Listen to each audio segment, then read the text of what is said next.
বাজার থেকে tomato sauce কেনা বন্ধ হয়ে যাবে যদি আমার মতো টমেটো সস বানানো একবার শিখে যাও। কোনো রকম কালার ছাড়াই আজকে এই লাল টকটকে টমেটো সস বানিয়ে দেখাবো। আর এই সসটি বানিয়ে ফ্রিজে না রেখেও 6 মাস পর্যন্ত কিভাবে নর্মাল টেম্পারেচারে রেখে ইউজ করতে পারবে সেটাই আজকে দেখিয়ে দেব।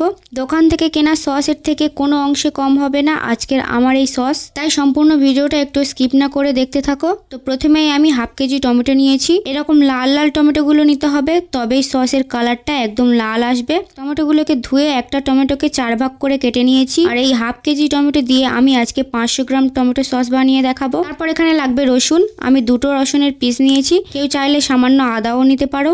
আর নিয়েছি হাফ বাটি চিনি। হাফ কেজি টমেটোর জন্য হাফ বাটি চিনি একদম পারফেক্ট। সাথে নিয়েছি হোয়াইট ভিনেগার। এটা কিন্তু একদম প্লেন ভিনেগার, এখানে অ্যাপেল সাইডার ভিনেগার বা অন্য কোনো ভিনেগার ইউজ করা যাবে না, সাদা ভিনেগারটা ইউজ করতে হবে। এবার একটা বড় প্যানে টমেটোগুলোকে দিয়ে দিলাম। 2 পিস রসুন খোসা ছাড়িয়ে দিয়ে দিলাম। আর চায়ের কাপের হাফ কাপেরও কম পানি দিয়ে দিলাম, এর থেকে বেশি পানি দেওয়া যাবে না। 1 চামচ নুন দিয়ে ঢেকে দেবে টমেটোটা 50% সেদ্ধ হয়ে যাওয়া পর্যন্ত। যখন টমেটো থেকে পানি বেরোতে শুরু করবে তখন চিনি দিয়ে দেব। তোমরা চাইলে চিনির পরিমাণটা হালকা বাড়িয়ে বা কমিয়ে নিতে পারো।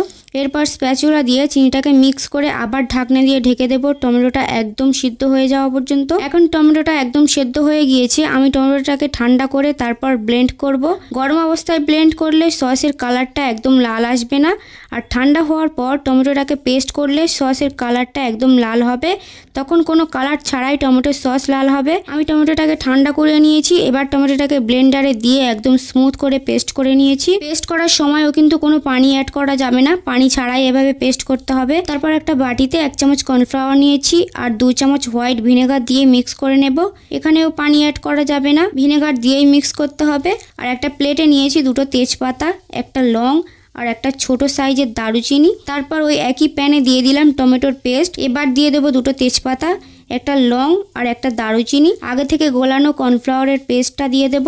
তারপর অনবরত নাড়তে থাকবো। কর্নফ্লাওয়ারের পেস্টটা দেওয়ার কারণে টমেটোটাকে ঘন করবে, আর তবেই টমেটো সসটা ঘন হবে। এবার দেখিয়ে দিচ্ছি কিভাবে বুঝবে টমেটো সসটা হয়ে গিয়েছে। একটা প্লেটে কিছুটা সস উঠিয়ে প্লেটটা এভাবে আড় করে ধরতে হবে। যদি টমেটো সসটা এভাবে ঘন হয়ে গড়িয়ে আসে তাহলে বুঝতে হবে সসটা একদম পারফেক্ট ভাবে হয়ে গিয়েছে। আর যদি সসের নিচে থেকে পানি বেরিয়ে আসে বা প্লেটে দেওয়ার সাথে সাথেই গড়িয়ে নিচে চলে আসে তাহলে আরো 5 মিনিট রান্না করে নিতে হবে। আমার সসটা এখন হয়ে গিয়েছে। এবার আমি সসটাকে নামিয়ে ঠান্ডা করে নেব। আমি সসটাকে নামিয়ে ঠান্ডা করে একটা বাটিতে ট্রান্সফার করে নিয়েছি। আমার একটা বাটিতে আর একটা কন্টেনারে পুরো সস ভর্তি হয়ে গিয়েছে, আর কিছুটা প্যানেও আছে। আজ হাফ কেজি টমেটো থেকে আমার এতটা সস হয়েছে। হাফ কেজি টমেটোর দাম এখন 10 টাকা। তো 10 টাকার টমেটো দিয়ে আজ আমি এতগুলো সস বাড়িতেই বানিয়ে ফেলেছি। এই সময় টমেটোর দাম কম আছে, চাইলে আমার মতো তোমরাও খুব সহজে বাড়িতে এতগুলো সস বানিয়ে মাসের পর মাস সংরক্ষণ করতে পারবে। আমার আজকের টমেটো সস দোকানের সসের তুলনায় কোনো অংশেই কম হয়নি। কোনো রকম ফুড কালার ছাড়াই